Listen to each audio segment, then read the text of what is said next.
Hello and welcome to this new episode of Bootstrapping Your Dream Show. I'm your host Manoj Agarwal, and today we'll be talking with Elizabeth Ngonzi. Elizabeth, or Liz as her friends call her, is a transformative speaker, educator, consultant with over 20 years of experience empowering purpose driven individuals and organizations to amplify their impact through AI powered storytelling, stakeholder engagement, and strategic partnerships. As the founder of the International Social Impact Institute, Liz has built an award winning social enterprise that enables clients worldwide to maximize their reach and accelerate their missions. The ISII offers customized training, consulting, coaching focused on AI driven social impact storytelling and partnership development. Her specialized speaking engagements and communication coaching uh, transforms, inspire, and activate global impact, while her youth giving initiative provides resources and events to empower young change makers. Since 2020, the ISII has taught and coached over 600 individuals, held more than 110 events reaching over 34,000 people, and facilitated over 100 partnerships. Remarkably, since June 2023, the ISII has already empowered over 1,900 minds with AI knowledge. An award winning adjunct assistant professor at the New York University Center of Global Affairs, Liz enriches professional students with her knowledge of digital storytelling, emerging technologies, and generative AI. Her passion for education extends to her role as a founding member of Imagine AI Live, where she spearheads initiatives that revolutionize the application of AI in business, technology, and social impact. Liz is also the host of Impact NYC, a groundbreaking one day event under Imagine AI Live designed to empower entrepreneurs, leaders, and innovators. Wow, welcome, Liz. Thank you. I'm also a yogi. Oh wow, we didn't find that on your bio, but there Well, you go. I'll tell you this, because of the conversation I had with you, I literally just updated my LinkedIn profile to include that bit of information. That's awesome. Yeah, we should always put our hidden talents out there so that people can know about us for sure. Um, Absolutely. so now let me dive into your journey. You know, you have accomplished a lot. You have made a big impact, but I think you have a very interesting story. So why don't we start there? Tell us a little bit about your background. How did it all start? Walk us down the memory lane. Wow. Okay, that's a long lane, but thank. First of all, thank you so much for having me. And hello, everybody, wherever you may be in the world. I'm really psyched to be here with you. So I was born in Uganda a very long time ago, and we moved to the United States when I was 4 years old. My mother was a diplomat at the time, so she was posted to the Uganda mission to the United Nations. And so I spent 13 years attending the United Nations International School. So I'm from a UN family diplomatic corps kind of thing. So that really informed who I am as a person who's very aware of the world, as someone who's very world about social causes, and empathetic to the plight of just people all over. So I kind of started there, and then I then went to undergrad. I studied information systems. Originally, I was an art student, so I'm a very big art person. But as you can appreciate, with being an immigrant, my parents were like, "You got to get a real major." Yeah. So I switched to information systems. Worked in the technology industry for a couple of companies. Then I went back to Cornell for my master in management hospitality. And I went and worked as a management consultant. But so that was my corporate lives, right? So the funny thing is that here I am with this sort of UN education, UN worldview, and I go into Hmm. work in corporate America, which kind of didn't make sense to anybody, but it was very important grounding because it helped me to understand a lot of different business environments. It helped me to develop a very strong network, and to also gain very strong skills. And so when I left Arthur Anderson after it went through everything it went through with the whole Enron scandal, I decided that I wanted to set up shop on my own and take everything I had learned in the private sector and apply it to helping nonprofit organizations, essentially. And so what I learned in marketing and sales and consulting, I then translated into fundraising, of course, marketing and all that, and just started working with lots of different kinds of organizations, everywhere from youth development organizations to women's health organizations, educational institutions, and really looked at how I could help them enhance their ability to tell their stories as well as to be able to raise funds. So back, if you may not be old enough to remember this, but back in 2006, people didn't have websites to promote events, and in fact, we did. I had a company that I was working with in Uganda, and they used to create little event websites for our clients, including the first Diwali at the United Nations that we organized, and so that was kind of it. Then in 2007, we organized an online auction for a cancer organization. And so that was always sort of baked into what we're doing, but it never dawned on me that that was a really important part of what we brought to the table. Alongside of this, I was teaching. So I taught courses at local community colleges, and then I had an opportunity in 2009 to attend a course with one of my clients at New York University. At the time, it was the Center for Fundraising and Philanthropy. And I met the director and I said, I love your program, but you have a hole in your program. You have nothing around online and mobile fundraising. And that's very, very important, because at that time, it was when we were going through the economic downturn, and a lot of organizations that had the big budgets for the big fundraisers and all that had them all cut, particularly in the New York area. And so with a lot of them are tied to the whole Madoff crisis. Mm-hmm. And so I recognized that really these organizations needed to start looking at smaller donations from more individuals and creating a presence outside of their local entities, and so local areas. And so in 2009, June, this is literally my anniversary month, 15th anniversary, I created the first course in the program called Online and Mobile Fundraising. I had Always On, Always There. So a bunch of different courses I developed over time. So when people say to me, how did you end up in this whole AI space? I'm like, I was teaching organizations and I was using technology for a very long time to help organizations to tell their stories, to raise the money that they needed to, and even eventually to figure out how they could deliver their services more effectively that way. Mm-hmm. Fast forward, there's a bunch of stuff that happens in between, but I think what's important is fast forwarding to January of last year, where I had COVID. I was sick at home, and one of my interns told me to check out ChatGPT because she'd been using it for her homework at school. And I said, okay. So I tried it out, and I was like, Manoj, first I was like, okay, what is this? And I played with it, and I couldn't sleep. Like, I was up all night playing with it, because I had a ha-ha moment in terms of how it could really create efficiencies in my own institute, in terms of, one of the challenges I always had, it was like, to get content out. I had someone I paid who could edit and write some content, but I always was sort of behind because of her availability and the way it all worked. I'm like, all of a sudden I can get what I need out right away, because I can get an AI assistant to go ahead and refine and edit all of this content. So that was a really big moment for me. And then as I played it around with more, so we used it for our web content, we then tried it out with a client who we were developing a webinar for, and she was trying to figure out, she didn't like the title that I gave her for the series. I said, listen, let me put it in ChatGPT. Let's see what come up with.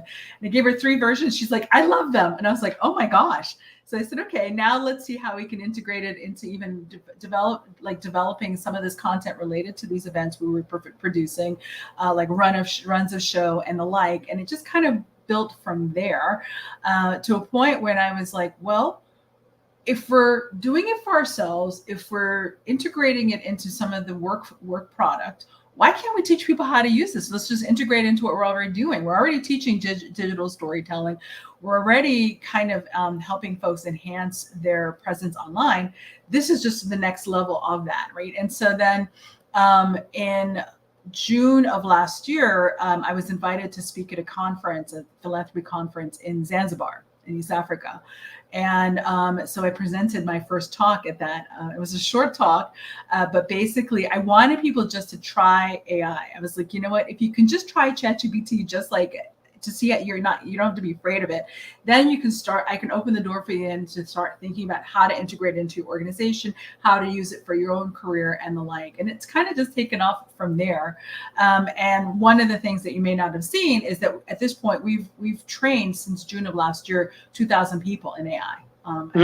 That's impressive. No, yeah. So 2,000 people worldwide on how to use it. And my whole thing is about demystifying it, right? Like, I'm not trying to do it at PhD level.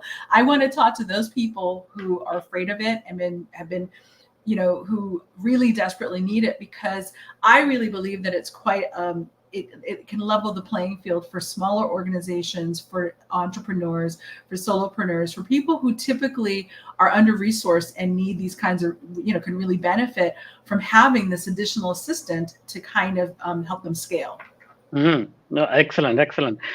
So it has been quite an impressive journey. But let me zero in on a few things that I picked up. Sure. One is you're helping organization raise money, and I work with a lot of entrepreneurs, startups, and I think that is one of the most frequently asked questions. Okay, how do you raise money? So it sounds like your strategy is to organize events and tell the story of people, build a community around the cause or the mission that you're on. So can we dive a little bit deeper into your strategy? Like, how do you coach organizations in terms of how to raise money? The very first thing starts with the leader, right? It starts with that. And I know you and I have talked about this. Like, why did you start this organization? Why are you in this, right? And even looking at the board and the people who are sort of in the senior leadership, like, what is that? How does this align with who you are? And what is it you're trying to ultimately do so that the mission reflects that, right? Because we need to be able to walk the talk when we're talking about when we're doing this, right? So it's this. The story starts there, and then understanding how it is that you as an organization uniquely solve the problem you've chosen to solve. So let's say if it's cancer care, right? If you're providing services to people who are who cancer patients, then what is it about the way that you deliver that service that's uniquely about you? Is it because of the team you've assembled? Is it that you have a unique technology? Is it that you have the ability to scale? Like, what is it about your unique value proposition? Because that's got to be conveyed in how you tell the story.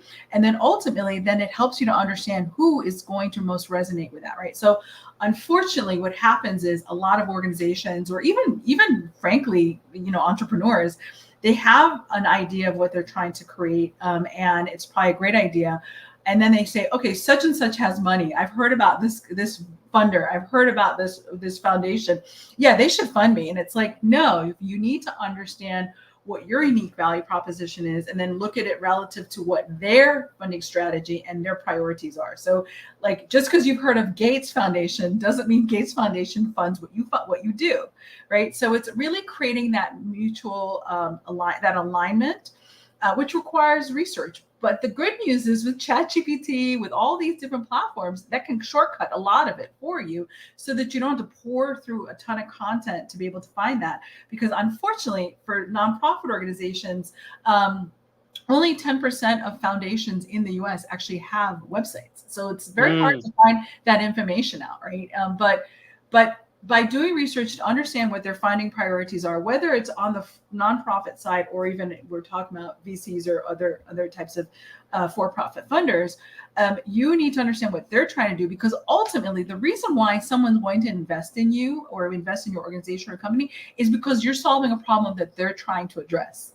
Right? If you don't get that it's about them, then you're never going to win the bid. You're never going to receive that funding. And so I really try to help folks understand their unique value proposition, help them to understand what the priorities are of those they're approaching, and then crafting their story in a way that demonstrates how, by partnering with them, can help that particular funder realize whatever their vision is. Because Gates Foundation has priorities. They have people they're answerable to as well. And so if they're going to make investment decisions, then those investment decisions need to be able to move whatever their thesis is forward, whatever their priorities are forward. Yeah, that's an excellent point. Yeah. So, Ex- and it goes both ways, whether it's yeah. for profit or nonprofit. Like if you're talking about, over the full funding spectrum, everyone has a priority, and you got to be able to make sure that you're helping them to achieve that priority. Absolutely, absolutely. That's a great point. And then I also want to touch upon the event strategy. Yeah. So, it seems like you are very active in organizing events. Sure. You are organizing this event at NYC. Right. So tell us a little bit about that. Like, how does that fit into the overall So, strategy? so a story. Everyone thinks of story as maybe like content on a website. They think of story as like an ad or something like that. But an event is a story, right? Mm-hmm, So the mm-hmm. story comes to life. So in an event, or an event can take form in lots of forms. So it can be a conference, it can be a meeting, it can be even this. This is an event that we're having, right? It's an opportunity for you to be able to convey what your organization is all about and make a connection with whoever it is that you're trying to connect with, right? Why events are very powerful is that they're emotive, right? And so you have an opportunity built in events to be able to cultivate a relationship, to be able to really cultivate, engage, and get someone to learn more about the organization, and then ultimately to hopefully support that organization. And it's a unique setting to do so. And depending on the context of the event. So let's put it in the context of like a fundraising event. When you have a fundraising event, you have your board members there, you have maybe some of your beneficiaries there. You might have a food, beverage, never skimp on that. Make sure that you're, entering, because you're taking care of people. So you have to take care of these people who are coming to your event, help them to understand what's unique about what you're doing, how it furthers what they're trying to accomplish. And then you use that as a vehicle to have your board members, have all the people in your ecosystem, really make them feel like they want to be part of that story, so that they can move forward with you, supporting you in a way that again furthers what they want, right? And so that's why events are powerful, because you get to bring out, like, it's kind of like a wedding. You get to bring everyone shining on the event day. Yeah, And so that's why I like events. I think that, obviously if someone can come visit your facility, right, or they can come and see what you're doing, that's even more powerful because they get to experience it that way. But this is sort of that next level of it. And it's also where you can dazzle, right? Because if you're talking about, like, let's say a corporate funder, if you're talking about even institutional funder, they need to know who else is in your camp. They need to know who else is supporting you, so that they can say, well, oh, they're there, we're in it too, right? Because everyone thinks about, they want to be with the cool kids, right? And that translates into an organization. It translates into a company, like the same way it translates on the playground, right? Is that we always want to be with those who we feel are our peers, or those people we feel that we want it, or those organizations that we want to be sort of affiliated with. And so it's when you are able to assemble a bunch of folks and a bunch of organizations and companies in that environment, it helps to create that sort of opportunity for prospective supporters to be connected. So there's a whole formula to it. In fact, that one of the very first classes I taught was around that years ago. And I think, and again, it's just another version of your story. So you have to be very consistent about that. So that means that the choice of event you like, or the type of event you choose to throw, who you choose to involve, how you choose to execute it, and who you choose to invite, it's all a formula that's moving you towards a specific objective that ultimately should further your story. That's amazing. Mission. That's a great sort of insight for people to understand. There are multiple ways to raise money, and most people just only focus on a few ways to do it. Now, just getting down into the tactics. Okay, so let's say you organize this event. One of the major things that I heard from people is, like, how do you fill the seats in that event? How do you get the right people to attend? How do you make sure that whoever is attending is actually, passionate about the same cause? They have the authority and the means to, like, contribute to your cause. How do you do that? Right. So first and foremost, it starts with, just like with any project, right? You have to have an objective, right? So there's a financial objective, let's say, like, $1 million we need to.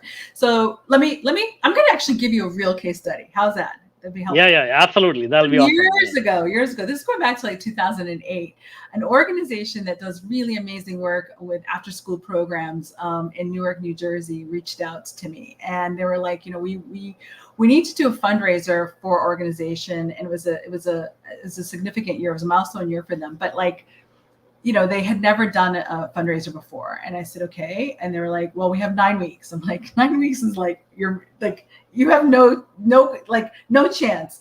But I said, you know what, let's have a meeting. So we had a meeting. And when we met up, I met with the board members, and it turned out they had one very important person. I mean, everyone was important. They had a university president and all that. But one particular person who was important was the head of community relations for the New York Giants. Okay. Now, why that's important is because that actually I could create something around that, right? Because with the New York Giants have to be able to do community work. They need to be engaged with the community. And it so happens that this guy was head of community relations. And then one of their players, one of the Giants, was kind of like a I don't know how to say it. He used to be champion of their after school program. So there was already a relationship there, right? And so I said, okay, if the New York Giants is willing to be the underwriter of this event, I can build something around it. And they said, yes, we'll do it. So we actually had them hosted at the Stadium Club in what was then Giant Stadium. And what we did was we realized this organization when they said we have a database, they literally gave me pieces of paper. They didn't have a database. So we had to rely on just getting some of the folks that were connected to the board. And then we pulled from our own list. But then I spoke to the people who were the ones who dealt with the fans. And we said, okay, can you get some fans here? So what happened was they said, okay, we can do that.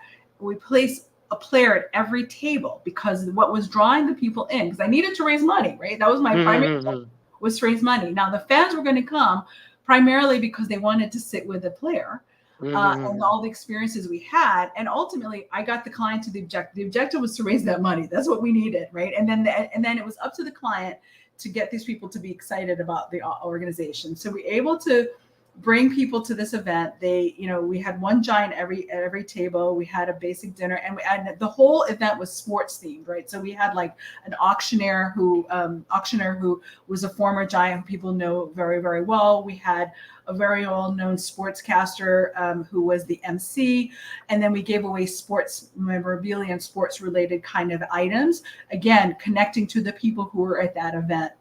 Ultimately, we then also did a tour of the locker room, and then we got everybody on the field, and we let them throw footballs and take photos with this trophy. So what we did was create the ultimate fan experience, right? And again, never losing sight of the fact that this was about a fundraiser for this organization that was doing after school programs, but the objective was to get people there. So that's what I'm trying to say to you is that it's a formula, right? So the formula was we had to have the right underwriting partner, which was the Giants. So they had the venue, they had the players, they had the experience, and then they helped us to attract the sports person, the former Giants, and then their fans who came, and because otherwise, with 9 weeks, we never would have gotten it done. And with that, we were able to raise $100,000, which for such a small organization was pretty good. Nice. That's amazing. That's a great case study. And I think it speaks to the power of just sort of understanding who you're talking to, what your objectives are, and again, telling a story. I mean, this whole experience was like a experiential story that you told for the fans, right? Right. So that's amazing. Now I do see a couple of questions from the audience, so I'm gonna summarize it. How do you use AI to create value with consistent output with your with what you do with AI, and how do you make sure you focus on ethics of using AI? So can you speak to that? Yeah. So let me start with ethics first. So to me, because I work in the social impact space, the threshold for trust is really threshold. Like companies are held to lower standards than nonprofits are, and so when we're talking about working with our nonprofit clients or any of the social impact folks, we have to be even more careful than, let's say, if we were dealing on the private sector. And so where that what that means is that when we talk about people's information, personally identifiable information, we're very careful about either removing it or anonymizing whatever we need to, if we need to use it, say, for survey analysis and that kind of thing. So that's important. We also make sure that like we get consent to be able to use information and stuff like that. So that's a very important thing to me and to my team, that we don't have a problem with that. And then it also determines the choice of platform, right? So there were some popular platforms that early on we were very careful about what kind of information we put in them, because they weren't really clear about where they stood with privacy. And so we've since been able to kind of deal with that, and they've all had to kind of step up. So that's the first part of the answer. With respect to consistency, let me start with this. So we use AI to enhance what we do. So we're not starting straight from it. So like we already had work product.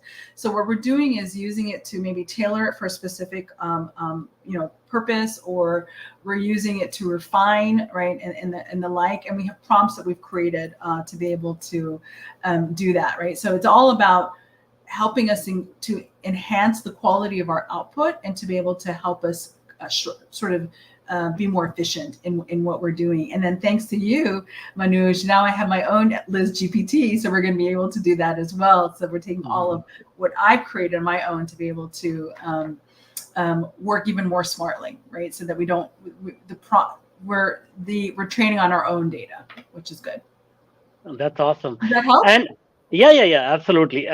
And now, just shifting gears now. So, you have created this amazing impact, and now you are getting into AI, and now you are also organizing events and around AI. So, how does that fit into your overall vision of making this global impact? Why do you think AI is such an important thing that you are now entirely focusing on creating events around AI and educating people around AI? I'm primarily, the big like aha moment I mentioned to you is that I recognize how it really leveled the playing field, right? Like that's, for me, ultimately, like even going back to 2012, I think it was, I was speaking on a panel at the World Bank, the Connect for Climate event that they had, initiative that they had. And I talked about how I love social media because it leveled the playing field in terms of the voices that could be finally heard. Because in the past, the only voices you could hear were the big media companies, right? So the media companies dictated what we learned about developing countries. We learned about ourselves and the like. But now all of a sudden you had all of these young people, these new voices who could come to the table. So I already was thinking about that. So I always look at technology in terms of its ability to give voice to those who are typically not heard, to be able to bring in new innovation. So that's where I'm starting from. With respect to AI, I saw it as, again, creating sort of opportunities for those who typically don't have the resources. They're not going to get the funding. They're not going to be seen.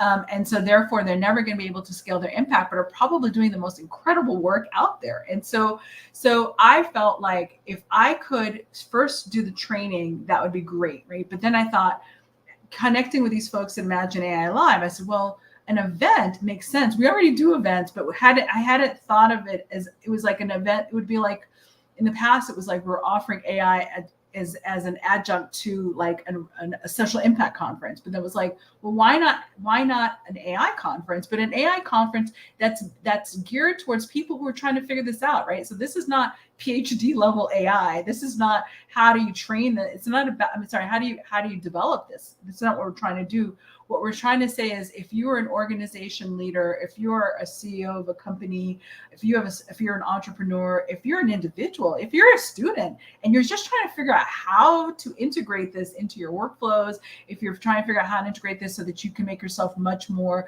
attractive as a professional, as a leader, this is where you need to come. And so that's how I see it, as, again, still leveling the playing field and looking at the broadest audience possible that can have access to this. That's really what I'm looking at.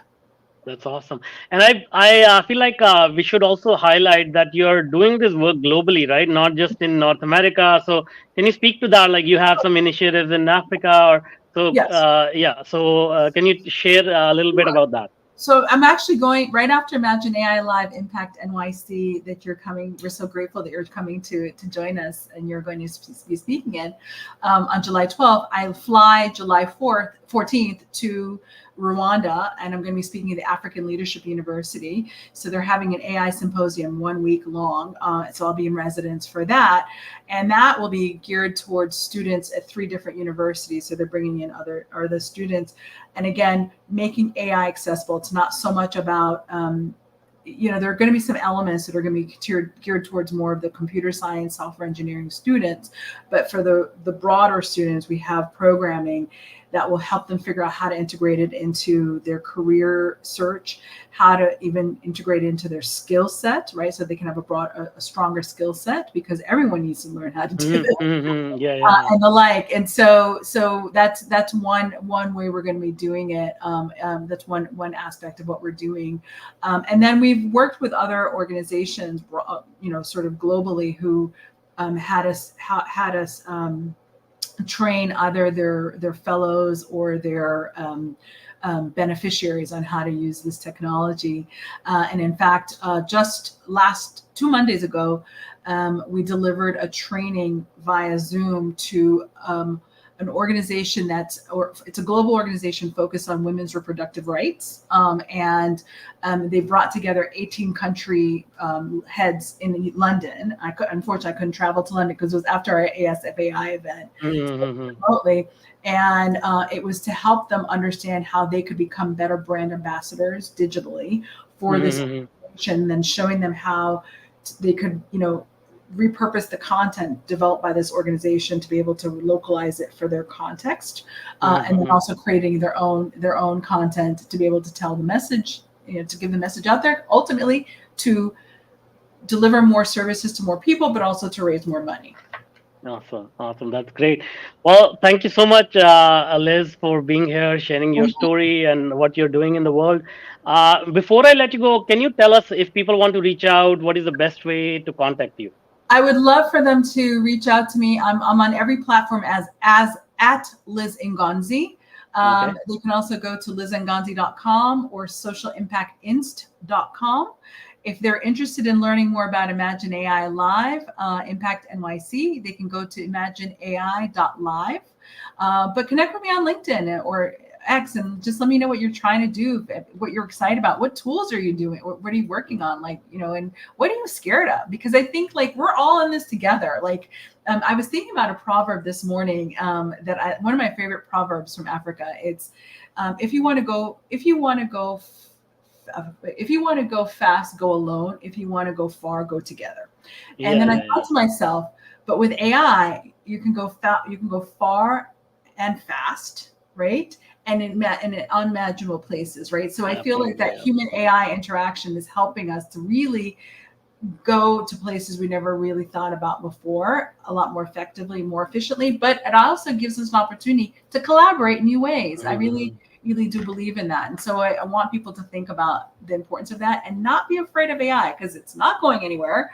And at least at this time, a lot of these platforms are free or at least low cost. And so this is a great time to experiment. And with everything online, it's iterative. So I hear a lot of people say, well, I tried ChatGPT one time and it gave me a horrible response. I'm like, well, yeah, but you have to massage it. It's not, it's like a baby, when you first start working with it, and it learns very fast. And so I just want to see more people try using this, and more people all over the world, because we just can't afford to create an even bigger digital divide than we are. Absolutely. That's what I'm really concerned about. So that's what I've got. But I'm so grateful that you invited me today, Manoj. I love what you're doing. I think that you're phenomenal, and I love that you really are plugged in with this whole sense of Ubuntu, and we have to work together, right? It's not about being transactional, but about understanding how important it is to create community and how we can move forward together, because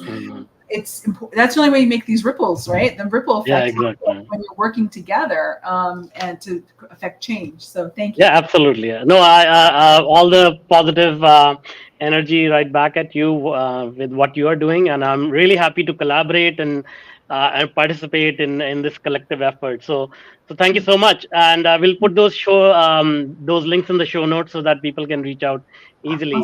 So once again, thank you so much for your time and being with here with us. Thank you. Thank you.